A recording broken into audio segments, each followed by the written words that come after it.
baju kaos kerja daripada korban. Ini yang digunakan sempat mematikan lampu, kemudian sempat mengunci pintu, kemudian memutar musik melalui YouTube. Nah, ini yang kami lihat bahwasanya ya, ini ada merupakan dugaan perbuatan yang direncanakan terlebih dahulu. Halo guys, balik lagi dalam channel gua. Guys, hari ini gua akan menceritakan kasus pembunuhan yang terjadi di kota Batam, yang dimana pelaku pembunuhan ini sengaja memutar musik dengan volume yang tinggi untuk mengelabui warga sekitaran pada saat akan melakukan pembunuhan itu. Bagaimana kronologi dari kasus ini? Yuk kita simak videonya. Kisah dan kasus ini dimulai dari kita berkenalan dari sosok korban itu sendiri. Korban diketahui berusia 21 tahun, bernama asli Bella Yudela, atau lebih dikenal Siska Bella, yang berasal dari Kabupaten Oku Selatan, Sumatera Selatan. Sosok korban Bella ini merupakan anak pertama dari 4 bersaudara, yang dimana keluarganya terbilang tidak mampu dari sisi ekonomi. Bella selaku anak pertama pun merasa bertanggung jawab atas keluarganya. Tepat pada bulan Agustus 2022, Bella merantau ke Batam untuk mengadu nasib. Kepergian Bella ke Batam bersama dengan sisi sahabatnya sekaligus teman satu kampung. Dan setibanya di Batam, Bella tinggal bersama dengan Sisi dalam satu rumah kos di daerah Batu Aji. Seiring berjalannya waktu, akhirnya Bella mendapatkan pekerjaan di toko kosmetik. Lalu Bella mendapatkan pekerjaan yang lebih baik, yaitu di sebuah restoran Wisol. Mulai dari sanalah Bella berpisah dengan Sisi sahabatnya, lantaran Bella berpindah tempat kos di daerah Lubuk Baja, kota Batam. Selaku tulang punggung keluarga, setiap menerima gaji, Bella selalu menyisihkan penghasilannya untuk dikirim pada keluarganya. Selain itu, Bella pun diketahui sosok pribadi yang ceria, mudah bergaul, dan pekerja keras. Tanpa terasa, Bella pun sudah 3 tahun berada di Batam sejak kepergiannya pada bulan Agustus tahun 2022. Yang dimana rencananya Bella ini akan pulang kampung merayakan Hari Idul Fitri bersama dengan keluarga di tahun depan. Namun naasnya, rencana kepulangan Bella tidak pernah terwujud untuk selamanya, lantaran Bella ini ditemukan tidak bernyawa dalam kondisi yang sudah membusuk di dalam kamar kosannya. Sebelum Bella ditemukan tidak bernyawa, Sisi sahabatnya memberikan kesaksian jika pada hari Senin mereka masih berkomunikasi via WhatsApp, yang dimana Bella meminta nomor rekening pada Sisi dengan tujuan ingin mengembalikan uang yang sempat dipinjam oleh Bella. Sejak dari komunikasi itu, ponsel Bella pun tidak aktif. Kronologi penemuan jasad Bella ini terjadi pada hari Kamis tanggal 18 Desember 2025 pada sore hari. Bermula dari kecurigaan 2 rekan kerja Bella yang merasa aneh lantaran sudah 2 hari Bella ini tidak masuk kerja tanpa keterangan, dan ponselnya pun dalam kondisi tidak aktif. Akhirnya kedua rekan kerjanya pun memutuskan untuk mendatangi kosan Bella yang berada di Jalan Dahlia, Blok 6, Wisor, RT 02, Kelurahan Batu Selicin, Kecamatan Lubuk Baja, Kota Batam. Setibanya di lokasi, kedua rekan kerja korban ini melihat ada gantungan baju di bagian depan pintu kamar kos korban. Saat didekati, terciumlah aroma tidak sedap yang berasal dari kamar kosan Bella. Dengan mencium aroma tidak sedap itu, kedua rekan kerja korban ini menyadari telah terjadi sesuatu di dalam kamar kosan korban yang membuat keduanya diselimuti rasa ketakutan dan khawatir dengan kondisi Bella. Kedua rekan kerja korban ini segera memberitahukan kejadian tersebut pada warga sekitaran untuk membantu mereka mengecek kamar dari korban Bella. Warga yang mendapatkan laporan itu pun segera mendatangi kosan, yang pada akhirnya warga memutuskan untuk mendobrak pintu kamar. Pada saat pintu terbuka, disitulah ditemukan jasad Bella dengan kondisi tubuh berbaring di lantai, tubuh ditutupi spring bed, karpet, serta selimut. Dalam kondisi jasad yang sudah membengkak serta mengeluarkan aroma tidak sedap. Dengan adanya temuan itu pun, warga sekitaran segera melaporkannya ke Polsek Lubuk Baja. Pihak kepolisian yang mendapatkan laporan segera datang ke lokasi untuk melakukan olah TKP serta evakuasi.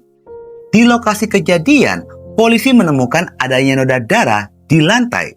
Namun polisi tidak menemukan luka terbuka pada tubuh korban, melainkan polisi menemukan adanya kain pada leher korban yang diduga korban ini telah dijerat menggunakan kain tersebut.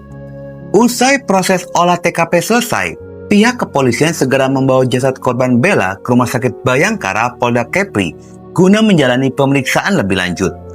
Dari hasil pemeriksaan forensik terhadap jasad korban, diketahui korban Bella ini meninggal dunia akibat kekerasan benda tumpul pada lehernya yang menyebabkan patah tulang lidah dan mati lemas, disertai kekerasan benda tumpul pada kepala yang mengakibatkan patah tulang tengkorak dan pendarahan di otak. Temuan ini pun memperkuat dugaan jika korban Bella meninggal dunia akibat tindakan kekerasan yang dilakukan secara sengaja. Menurut kesaksian ketua RT setempat yang bernama Siswo Waluyo, jika dirinya menerima informasi jasad korban pada jam 15.30, Siswo mengaku kesulitan melakukan pendataan penghuni kosan di wilayah tersebut dan menghimbau kepada pemilik kosan agar melaporkan setiap adanya penghuni baru. Pada sisi lainnya, dalam proses penyelidikan polisi, pihak kepolisian menemukan adanya keterlibatan orang terdekat atas kematian korban Bella ini. Setelah polisi melakukan penyelidikan secara mendalam, mencari bukti atas keterlibatannya, dan upaya polisi dalam melakukan penyelidikan secara estafet ini pun akhirnya berhasil. Kurang dari 2 jam setelah penemuan jasad korban Bella, pihak kepolisian berhasil menangkap seorang pria bernama Muhammad Tegar Aditama berusia 20 tahun yang tertangkap di wilayah Nagoya, Kota Batam. Diketahui pelaku pembunuhan ini adalah kekasih dari korban, yang dimana hubungan mereka terjalin bermula saat keduanya bekerja di tempat yang sama. Selain itu, korban dan pelaku pun tinggal dalam rumah kos yang sama, hanya berbeda kamar saja. Menurut kesaksian dari teman dekat korban, hubungan asmara antara korban dan pelaku ini diketahui tidak harmonis, yang dimana keduanya kerap diwarnai keributan. Bahkan Bella ini selalu mendapatkan kekerasan fisik dari Tegar kekasihnya saat keduanya bertengkar. Sahabat dari korban yang bernama Sisi ini sempat menanyakan kepada Bella mengenai perlakuan dari pelaku. Namun, Bella selalu menutupi apa yang telah terjadi pada hubungan keduanya. Menurut kesaksian warga sekitaran, beberapa minggu sebelum pembunuhan itu terjadi, sempat terdengar suara gaduh dari dalam kamar, dan pasca dari pertengkaran itu pun ada warga yang melihat beberapa bagian tubuh dari Bella mengalami memar. Namun, entah kenapa, Bella ini masih menutupi dan mempertahankan hubungan itu. Berdasarkan hasil interogasi pihak kepolisian, terungkaplah motif pada pembunuhan ini yang diutarakan oleh polisi pada press release tanggal 31 Desember 2025, yang dimana motifnya adalah pelaku mengaku merasa tersinggung dan sakit hati dengan ucapan korban pada saat mereka sedang bertengkar. Kronologi dari pembunuhan itu bermula pada hari Senin tanggal 15 Desember 2025 jam 17.00. Pada sore itu, korban Bella baru saja pulang bekerja seperti biasa dari tempat kerjanya. Ketika malam tiba, pelaku ini pun mendatangi kamar korban dan terjadilah perdebatan antara korban dan pelaku. Menurut pengakuan pelaku, seminggu sebelum terjadinya pembunuhan, keduanya pun sudah berselisih paham. Lalu sehari sebelum terjadinya pembunuhan, saat pelaku itu mendatangi kamar korban, kembali lagi terjadi keributan, yakni masalah pembagian gaji dari tempat keduanya bekerja. Selain itu, korban dan pelaku ini rebutan ponsel, yang dimana ada ponsel yang digunakan oleh Bella, seharusnya ponsel itu digunakan bersama antara korban dan pelaku. Dan yang menjadi inti masalah, yakni masalah uang, di mana pelaku ini mengaku sudah memberikan uang kepada korban Bella. Dari pertengkaran itu, tanpa sengaja terlontarlah ucapan korban Bella yang menghina orang tua pelaku. Namun tidak dijelaskan secara detail perkataan apa yang dilontarkan oleh korban Bella kepada pelaku itu. Dari perkataan itulah yang membuat pelaku merasa tersinggung dan sakit hati kepada korban. Pada malam itu, pelaku meminta korban untuk mengklarifikasi mengenai suatu persoalan di antara mereka. Di dalam klarifikasi mengenai masalah keduanya, sekaligus tentang penghinaan korban kepada orang tua pelaku, yang pada akhirnya korban ini menyadari kesalahannya lalu meminta maaf pada pelaku. Namun dalam permintaan maaf itu, korban masih menggunakan nada yang tinggi yang membuat pelaku akhirnya emosi. Di saat emosi itulah pelaku langsung mengunci pintu dan mematikan lampu kamar. Hal itu pun sempat membuat korban Bella ini menanyakan apa maksud pelaku mematikan lampu kamar. Pelaku ini tidak menghiraukan pertanyaan itu, lalu mengalungkan baju kerja korban pada lehernya. Selanjutnya, pelaku memutar musik klub dari YouTube dengan volume yang keras.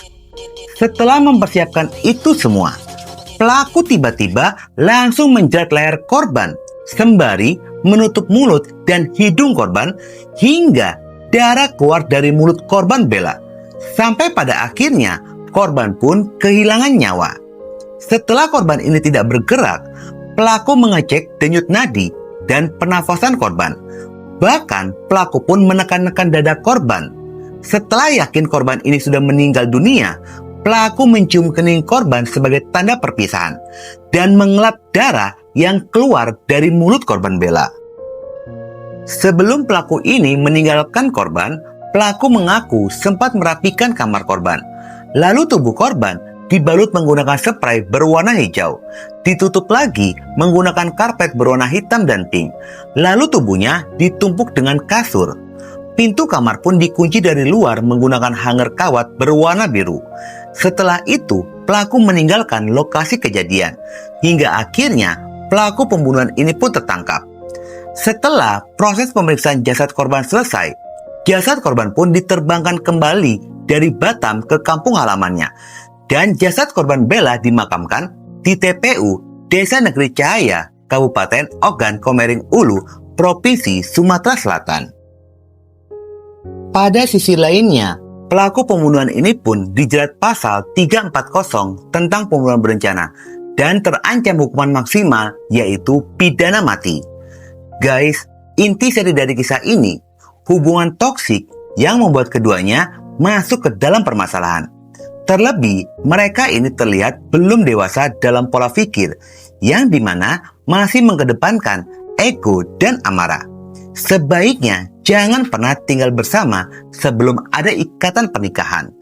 Oke guys, sekian dulu video gua hari ini dan jangan lupa ikuti terus video gua. Oke?